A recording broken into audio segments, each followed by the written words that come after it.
6월은 정말 우리가 변화의 달, 새로운 시작인 것 같습니다.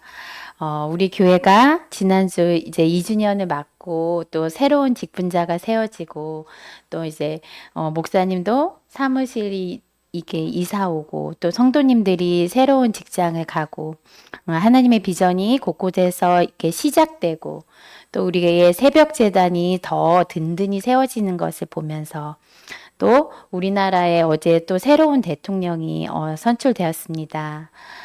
아, 정말 우리나라 너무 힘든 한 해였는데, 그죠? 힘든 연말을 보냈던 것 같아요.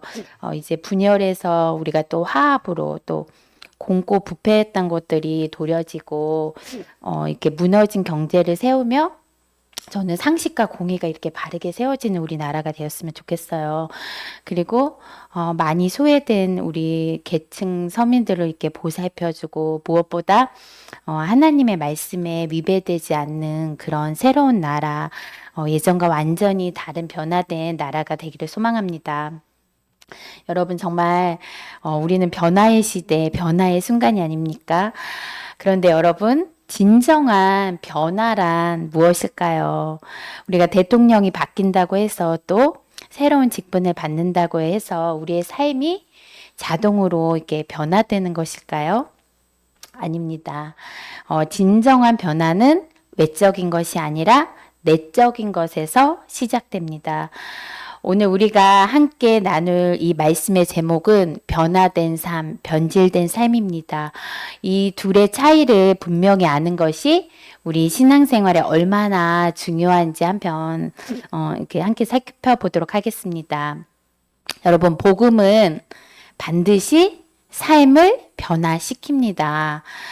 믿는 자의 변화는 선택이 아니라 필수입니다. 만약 복음을 믿는다고 하면서 삶의 변화가 없다면 그것은 어쩌면 진짜 복음이 아닙니다. 변화는 하나님의 뜻입니다. 동시에 하나님의 명령이며 우리 믿는 자들에게 주어진 특권이에요. 예수님을 주인으로 모신 자는 누구나 변화되어서 그 주님의 뜻에 따라 살아가야 합니다. 그런데 안타깝게도 많은 그리스도인들이 어떻게 살고 있죠? 변화되지 못하고 늘 그 자리에 머물러 있습니다.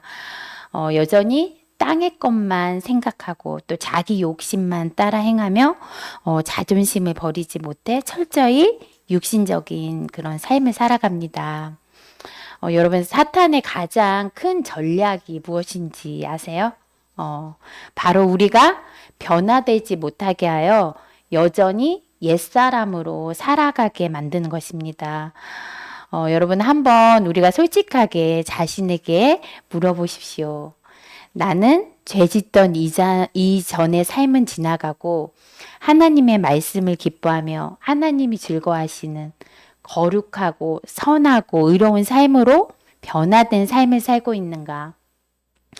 만약 예수를 믿고 복음을 안다고 하면서도 우리의 삶이 변하지 않는다면 우리는 어쩌면 이상한 복음을 알고 있는 것일지도 몰라요. 아니면 예수의 영이 우리 안에 있다고 착각하고 사는 건 아닌지 우리는 한번 분명히 점검해야 합니다. 복음에는 우리가 지었던 죄를 씻어주는 것만 들어있는 것이 아닙니다. 그보다 훨씬 놀라운 약속의 복음이 그 안에 담겨져 있습니다. 그것은 다시는 우리가 죄를 짓지 않는 죄에서의 그 완전한 승리입니다. 히브리서 12장 14절 말씀입니다. 모든 사람과 더불어 화평함과 거룩함을 따르라. 이것이 없이는 아무도 주를 보지 못하리라. 복음 안에는 우리가 모든 사람과 화평하게 지냈고 또 의롭게 살며 거룩하게 사는 그 능력이 그 안에 있습니다. 요한일서 2장 1절 말씀 보겠습니다. 나의 자녀들아 내가 이것을 너희에게 쓰면 너희로 죄를 범하지 않게 하려 함이라. 만일 누가 죄를 범하여도 아버지 앞에서 우리에게 대언자가 있으니 곧 의로우신 예수 그리스도라. 죄를 범하지 죽지 않게 해주시는 역사가 이 복음 안에 있다는 것입니다. 요한일서 5장 18절 말씀은 더욱 놀랍습니다. 하나님께로부터 난 자는 다 범죄하지 아니한 줄을 우리가 아노라. 하나님께로부터 나신 자가 그를 지키심에 악한 자가 그를 만지지도 못하느니라. 예수 그리스도를 우리가 바로 믿으면 이미 죄에서 청산된 그 삶을 산다는 것입니다. 우리가 예수를 믿으면 죄의 몸은 십자가에 이미 못 박혔습니다. 예수님이 내 생명이 되셔서 내 안에 오셨습니다. 우리 갈라디아 2장 20절 말씀 함께 읽어볼까요? 내가 그리스도와 함께 십자가에 못 박혔나니 그런즉 이제는 내가 사는 것이 아니요 오직 내 안에 그리스도께서 사시는 것이라. 이제 내가 육체 가운데 사는 것은 나를 사랑하사 나를 위하여 자기 자신을 버리신 하나님의 아들을 믿는 믿음 안에서 사는 것이라. 아멘. 여러분, 복음을 우리는 정확하게 알고 고백할 수 있어야 합니다. 내 안에 예수님이 사십니다. 예수님은 죄를 지을 수 없는 분입니다. 그렇죠? 따라서 우리가 예수님을 진짜 믿으면 우리는 죄 짓는 생활을 하면 안 돼요. 그렇죠? 죄 짓는 생활은 이미 끝난 것입니다. 아까 말씀드렸듯이 요한일서 5장 18절에 그 말씀에 다시 한번 확인해 줍니다. 우리 안에 오신 예수님이 지키시기 때문에 악한 자가 나를 만지지도 못합니다. 그래서 우리는 죄를 짓지 않게 되는 것입니다. 또한 내 안에 예수님이 계시기 때문에 우리는 회개도 용서도 되는 것입니다. 성도 여러분, 언제까지 우리가 후회만 하면서 새 사람, 새 영으로 변화되지 못하고 옛날처럼 살 것입니까? 정리할 것은 우리가 정리하고 또 끊어버릴 것은 끊어버리고 하나님이 기뻐하시는 삶을 살아내야 합니다. 우리가 바로 살지 못하면 우리는 어쩌면 심판날까지 그 모습이 바뀌지 않고 죄 가운데 머물러서 옛사람처럼 행동하고 또 변화 없이 우리가 그냥 지식적으로만 예수님을 알다 계속 이런 상태로 가게 될지도 몰라요. 우리는 각자가 변화되어야 하나님께 쓰임받고 살 수 있습니다. 그냥 이렇게 넘어가면서 결단하지 못하고 하면 주님 앞에 가시면 안 되겠죠. 그렇죠? 우리 요즘 많은 설교들이 어떻습니까? 듣기 좋은 말씀들로 너무나도 가득하죠. 그죠? 하지만 이런 설교들은 우리의 이렇게 잠시 기분을 정화하고 또 우리의 공허한 그 마음들을 위로하고 하지만 우리의 생활을 근본적으로 변화시키지는 못합니다. 성경의 대부분의 많은 말씀은 사실은 우리가 듣기 거북한 말씀들이 대부분이에요. 그죠? 우리를 야단치는 말씀, 우리 죄를 지적하고 회개를 촉구하는 그런 말씀들입니다. 하나님께서는 어떻게 하셨어요? 지속적으로 선지자들과 또 예수님을 보내어서 우리를 야단치고 왜 책망하셨을까요? 바로 우리를 사랑하시기 때문입니다. 죄 가운데 쓰러져 멸망당하는 것을 원치 않으시기 때문이에요. 하나님은 우리의 인생을 잠시라도 허비하지 않도록 질타를 하십니다. 이것이 진정한 사랑입니다. 우리가 아픈 말씀이지만 그 말씀을 통해서 우리는 이렇게 변화될 수 있습니다. 예전에 제가 황 목사님과 제가 이제 섬기던 교회가 있었어요. 근데 그 교회 사람들은 어찌나 이렇게 하나같이 강한 사람들만 모였는지 다들 이렇게 막 한 성격 하시는 게 이렇게 눈에 보이는데 담임 목사님께서 말씀을 갖고 매일 길타하시는 거예요.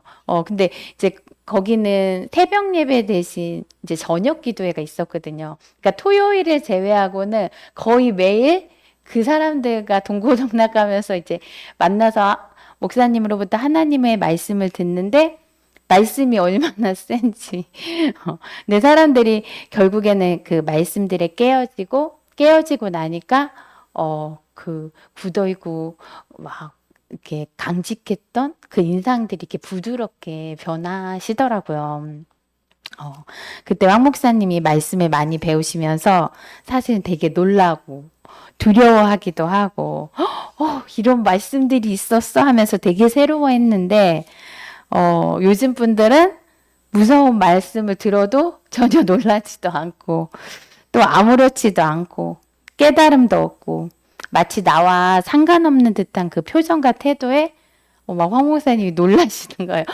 난 예전에 이런 말씀을 들으면 막 너무 두렵고 떨리고 이렇게 다시 한번 살펴보게 되게 됐는데, 근데 요즘은 사실 말씀에 우리가 많이 둔감해진 것 같아요.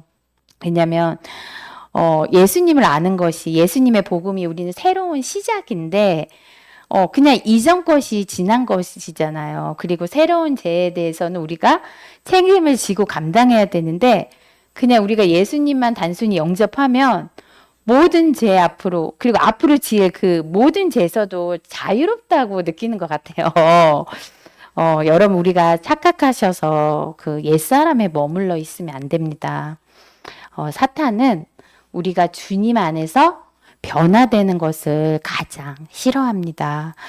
우리가 옛사람을 버리고 행복하게 사는 것을 가장 싫어해요. 그래서 사탄은 우리가 변화되지 못하도록 온갖 방법을 동원해서 이제 막으려고 합니다. 그래서 우리는 그 변화되지 못하게 하는 악한 영과 싸워서 반드시 승리해야 됩니다. 이것은 선택이 아니라 필수입니다. 고린도후서 그 7장 10절에서 11절 말씀을 보면 하나님의 뜻대로 하는 근심은 후회할 것이 없는 구원에 이르게 하는 회개를 이루는 것이요 세상 근심은 사망을 이루는 것이니라고 이렇게 말씀합니다. 우리가 하나님의 뜻대로 하는 그 거룩한 고민과 근심은 우리를 어떻게 변화시킬까요? 우리를 간절하게 만들고 또 우리에게 의로운 분노를 일으키고 또 우리를 회개의 자리로 이끌게 합니다. 그리고 경외심을 갖게 하며 우리가 또 사모하는 그 마음을 갖게 합니다. 그리고 열심을 갖게 하고 또 죄를 벌하는 그런 마음들을 갖게 합니다. 이런 마음이 만약에 우리 안에 없다면 우리는 점검해 보시기 바랍니다. 우리는 늘 우리 안에서 끊임없이 그 변화된 마음과 변질된 마음, 두 마음이 이렇게 싸우고 있어요. 이 둘의 가장 큰 차이는 바로 주체가 누구인지 하는 것입니다. 여러분 잘 아는 우리 가나안 그 혼인잔치에서 물이 포도주로 이렇게 변화되었죠. 그렇죠? 이건 무엇을 의미할까요? 물이 여러분 아무리 물이 노력한다고 해서 이게 최상급 포도주가 될 수 있을까요? 아니죠. 그것은 우리가 그냥 순종했을 때 그것은 누가 하셨어요? 주님이 하신 일이죠. 그렇죠? 이 놀라운 기적이 우리에게 가르쳐주는 진리가 있어요. 변화는 주님이 하는 것이고 변질은 내가 하는 것입니다. 또한 우리가 그 영광의 방향도 완전히 달라요. 변화는 어떻게 해요? 우리가 하나님께 영광을 돌리는 것입니다. 그러나 변질은 나에게 영광을 돌리는 것입니다. 그리고 변질된 마음의 주체가 나이기 때문에 내가 원하는 대로 내 생각에는 내가 유리한 방향으로 그리고 내 명예와 체면을 위해 그리고 내 손에는 보지 않겠다. 반면에 우리가 변화된 사람의 마음은 어떻습니까? 내가 조금 손해보고 희생이 필요할지라도 주님이 원하신다면 그 길을 가겠나이다. 이것이 변화된 마음입니다. 주체가 주님일 때 그것은 진정한 변화입니다. 이제 제가 예전에 알던 그 선교단체에서 진짜 늘 하나님께 영광 돌리시던 분이 정말 마지막에는 이렇게 욕심이 들어가니까 자기의 생각, 내 생각이 나오는데 그것을 성령님의 생각으로 포장하고 내가 원하는 대로 내 권위와 물질의 그 탐욕을 위해서 그리고 또 그동안 치유했던 자들에게 뭐라고 얘기하냐면 내가 고쳤어. 내가 너를 기억해. 그런 퍼포먼스를 하면서 내가 하며 말씀을 하는데 자신은 모르더라는 거죠. 그러니까 변질된 자기 모습을 모르더라고요. 우리가 사울 왕을 보십시오. 사울이 처음에는 얼마나 이렇게 겸손한 사람이었어요. 나는 이스라엘 지파의 가장 작은 지파 베냐민 사람이 아니겠나이까. 그죠? 그랬던 그가 권력을 얻은 후에 교만해졌고 하나님의 명령에 불순종하며 또 질투와 분노로 이렇게 가득한 사람이 되었어요. 이것이 변질입니다. 솔로몬도 마찬가지입니다. 하나님께 지혜를 구했고 받았지만 나중에는 그의 마음이 그의 아버지 다윗의 마음과 같이 아니하여 그의 하나님 여호와 앞에 온전하여지 못하였으니라고 이렇게 기록되어 있습니다. 유다는 어떻습니까? 3년 동안 예수님과 함께 있었지만 결국 은 30냥에 예수님을 팔았습니다. 나중에 이렇게 후회는 했지만 회개하고 돌아서는 그 행동의 변화가 없었습니다. 이것이 변질의 무서운 결과입니다. 여러분, 변질된 자는 회개는 없고 자기 합리화와 핑계만 있습니다. 이게 행동에는 변화가 없습니다. 하지만 우리가 다윗을 보십시오. 실수했지만 회개했습니다. 바세바 사건 이후 나단 선지자의 그 책망을 받았을 때 내가 여호와께 죄를 범하였나라고 이렇게 고백합니다. 이것이 진정한 변화입니다. 베드로는 예수님을 3번 부인했지만, 그죠? 부활하신 주님을 만난 후 완전히 변화되었습니다. 가룟 유다와는 달랐죠, 그죠? 바울의 변화는 어떻습니까? 사울에서 바울로의 그 변화는 가장 극적인 변화입니다. 다메섹 도상에서 예수님을 만난 후 완전히 다른 사람이 되었습니다. 변화하는 사람에게는 회개가 있고 그 삶의 행동의 변화가 있다는 것입니다. 책은 이렇게 다윗의 열쇠를 이끌고 있는 김성교 선교사님의 그 간증을 제가 이렇게 어떻게 하다가 쇼츠로 이제 보게 되었어요. 근데 그분이 이렇게 실수하고 잘못했을 때 어머니가 이렇게 해주신 한마디가 그의 인생을 완전히 변화시켰다고 해요. 저는 사실 이 선교사님의 말씀을 들으면서 가슴 뭉클함이 이렇게 있었어요. 김선교사 어머님이 이렇게 말씀하셨다고 해요. 이제 그분 이름이 선교예요. 선교야, 너 그거 잘못한 거야. 하나님 앞에서 정말 잘못한 거야. 너가 하나님 앞에서 대가를 치러야 될 게 있으면 치르고 혼날 게 있으면 혼나야 돼. 그리고 너 반드시 돌이켜야 돼. 근데 선교야, 엄마는 엄마야. 엄마가 아니면 우리 아들 말 누가 믿어? 너 분명 그거 잘못한 거지만 너가 만약에 오늘 다시 안 그럴게요 이렇게 이야기하면 사람들은 상황적으로 믿어지냐 안 믿어지냐 신뢰를 잃었다 뭐 이런 저런 여러 가지 이야기를 하더라도 엄마는 다시 안 그렇겠다고 네가 이야기하면 엄마는 그 말 100% 다시 믿을 거야. 이런 말씀을 했다고 해요. 근데 이 김성교 선교사님이 이 말을 들으면서 이것이 마치 하나님이 자신에게 해주시는 그 말씀 같았다고 고백했어요. 그래서 이렇게 말씀을 했어요. 선교야, 나는 네 아빠야. 너는 잘해도 잘나도 내 아들이고 내 딸이야. 그리고 못나고 많은 걸 이루지 못하고 맨날 실패하고 넘어져도 그래도 넌 내 아들이고 내 딸이야. 잘못한 건 잘못한 거야. 너를 위해서라도 이건 혼낼 수밖에 없어. 질책하고 책망할 거야. 그런데 사랑하는 아들아, 사랑하는 딸아, 아빠는 아빠야. 하나님 앞에 다시 나와서 엎어지면 아빠는 오늘 그 말 다시 100% 믿을 거야. 이것이 바로 이제 무조건적 사랑 안에서 일어나는 진정한 변화죠. 이게 정죄와 심판이 아닌 제 사랑과 회복을 통한 변화입니다. 여러분, 우리 안에 이러한 변화와 회복이 있어야 될 것 같아요.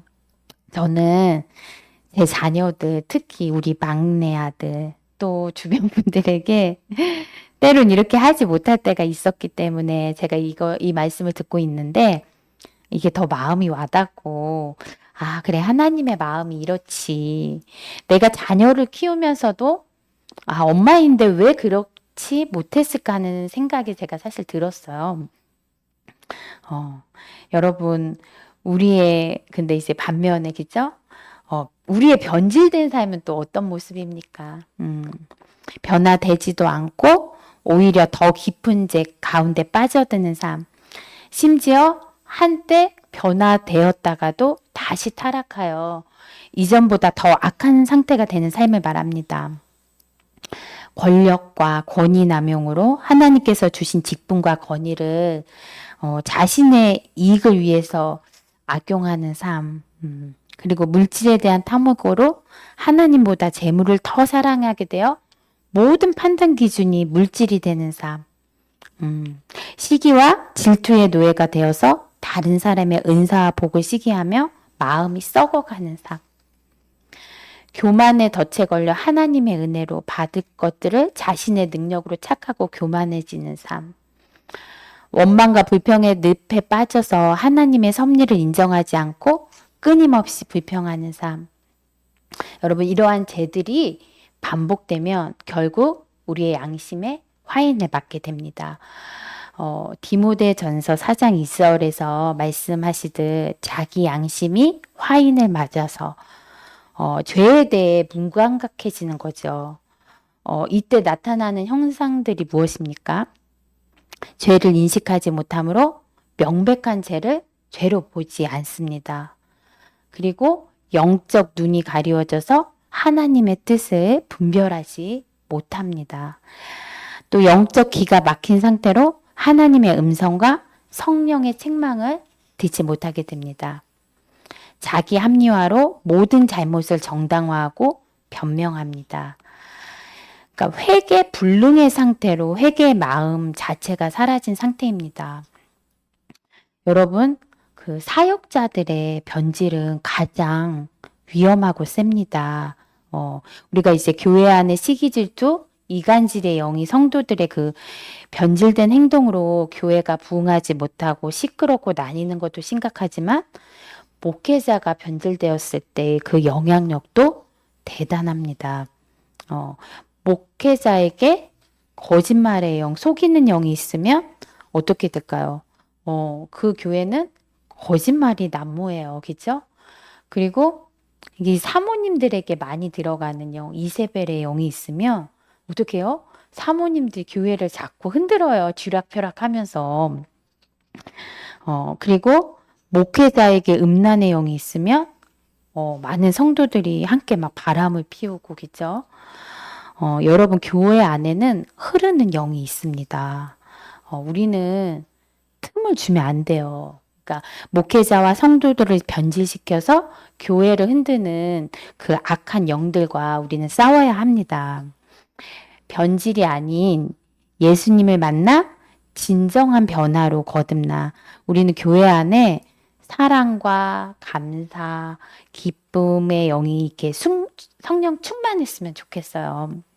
그래서 우리는 악한 영이 활동하지 못하도록 우리가 스스로, 이건 모두에게 해당되는 말씀이에요. 그죠? 저를 포함하여서 우리는 이렇게 틈을 주면 안 돼요. 그죠? 그리고 우리는 서로 용서하고 품어주고 회개하고, 우리가 견고한 진을 파쇄해야지 이렇게 만들면 안 되겠죠. 우리는 사탄의 도구가 되면 안 됩니다. 우리 어떻게 해요? 영성 사역자들의 변질도 매우 심각한 문제죠. 그죠? 처음에는 성령으로 시작하였으나 시간이 지나면서 변질이 이렇게 일어납니다. 갈라디아서 3장 3절 말씀에 너희가 이같이 어리석으냐 성령으로 시작하였다가 이제는 육체로 마치겠느냐. 우리가 성령의 역사에서 육체의 역사로, 그러니까 성령의 능력이 아닌, 그죠? 인간적인 방법, 그리고 노련한 퍼포먼스, 기술, 그리고 이제 악한 영에 사로잡혀서, 그죠? 그리고 또 어떻게 해요? 사람의 감정을 막 조작해서 우리가 은혜에 취해요. 그죠? 이단의 영에 가면 얼마나 은혜에 취해 있어요. 그죠? 은혜 받은 것처럼 우리 착각하게 만들잖아요. 그리고 양심 역사를 어떻게 해요? 때론 위협하기도 하고, 우리를 올가매기도 하고, 이게 악한 영의 도구가 됩니다.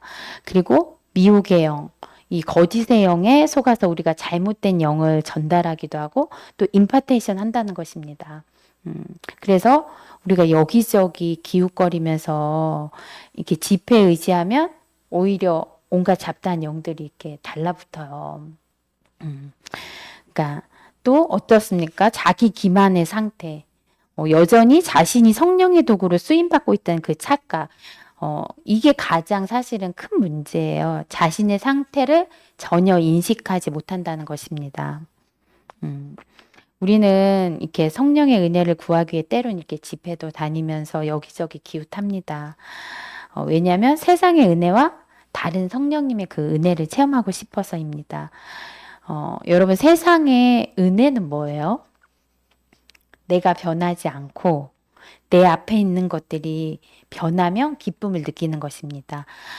환경이 좋아져야 하고 또 조건도 맞아야 하고 상황이 유리해져야 행복해집니다. 그죠? 그런데 우리 안에 성령 안에 예수 안에서의 기쁨은 어떻습니까? 세상이 안 바뀌어도 돼요.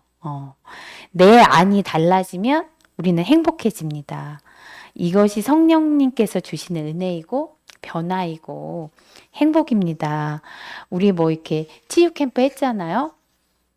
뭐 내가 만나는 사람, 내가 이렇게 생활하는 공간, 뭐 관계 이런 것들이 크게 달라지진 않잖아요. 그러나 우리가 상처가 조금 치유가 회복이 되고 우리의 생각과 마음이 달라지고 우리의 관점이 달라지면 그러면 사실 변한 건 없어요. 근데 내가 변하기 때문에 그것을 이길 수 있는 힘이 생기는 것입니다. 그래서 우리가 그러잖아요. 어떤 문제가 있을 때 내가 변하면 변하게 돼 있어요. 가정에서도 내가 변하면 이렇게 반드시 변하게 돼 있습니다. 제가 이제 아는 분이 제가 이제 오늘 또 통화를 했는데 저 너무 은혜로웠어요. 하나님께서 어떻게 그렇게 일을 하시는지. 그렇게 제가 본인이 이제 남편이 힘들게 하는 남편이었어요. 근데 이제 깨닫지 못하잖아요. 항상 가해자는 깨닫지 못해. 그죠? 피해자만 이렇게 있잖아요. 피해자만 상처를 느끼고 있고. 근데 그 상처에서 헤어나오지 못하니까 아무리 말씀을 전해도 본인만의 결론을 내고, 그죠? 끝내고 그런 상황 가운데 있어. 본인이 변화하지 않으려고 하더라고요. 본인이 변화해야 되는데. 그런데 이제 질병을 통해서, 서로 이제 느끼고, 본인이 이렇게 마음이 그 상처가 수지가 좀 녹았대요. 이제 남편이 이게 좀 알아시 그러면서 남편의 그런 것들이 들어오고 그래서 지금 약간 부부 관계가 되게 원만하게 세워진 것 같아요. 그래서 참 은혜이더라고요. 그래서 우리 안의 것이 우리가 바뀌면 어떤 상황에서든지 어떤 조건에서든지 변할 수 있는 것 같습니다. 제 말씀을 정리합니다. 오늘 우리는 그 복음의 놀라운 능력을 다시 한번 확인했습니다. 복음은 반드시 우리의 삶을 변화시킵니다.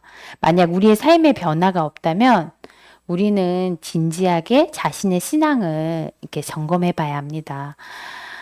어제 우리나라에 새로운 대통령이 선출되었고 또 지난주 우리 교회 새로운 권사님 임직이 있었습니다.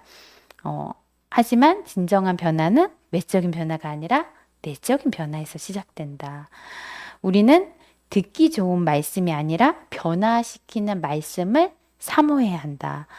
아픈 말씀이라도 그 말씀을 통해서 우리가 변화될 수 있다면 기꺼이 받아들여야 한다. 사탄은 어떻게 한다고요? 우리의 변화를 막으려 할 것입니다. 하지만 우리는 그 영적 전쟁에서 승리할 수 있습니다. 왜냐하면 우리 안에 계신 이가 세상에 있는 자보다 더 크시기 때문입니다.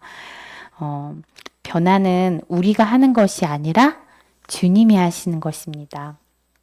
물이 포도주가 되는 기적처럼 우리의 변화도 하나님의 능력으로 이루어집니다. 우리는 그냥 그저 단지 주님께 순종하고 맡기면 됩니다. 오늘 이 특별한 날 우리 여러분 모두가 그 변화의 삶을 살아가는 복된 성도님들이 되시길 주님의 이름으로 축복합니다. 변절되지 않고 지속적으로 변화되어 이렇게 하나님께 영광 돌리는 삶을 사셨으면 좋겠어요. 주님과 온전히 연합하여 나는 죽고 예수로 사는 삶, 그런 삶을 통해서 가정과 직장과 모든 삶의 현장에서 하나님의 능력을 경험하는 그 놀라운 역사가 여러분 모두에게 일어나기를 예수님의 이름으로 축복합니다.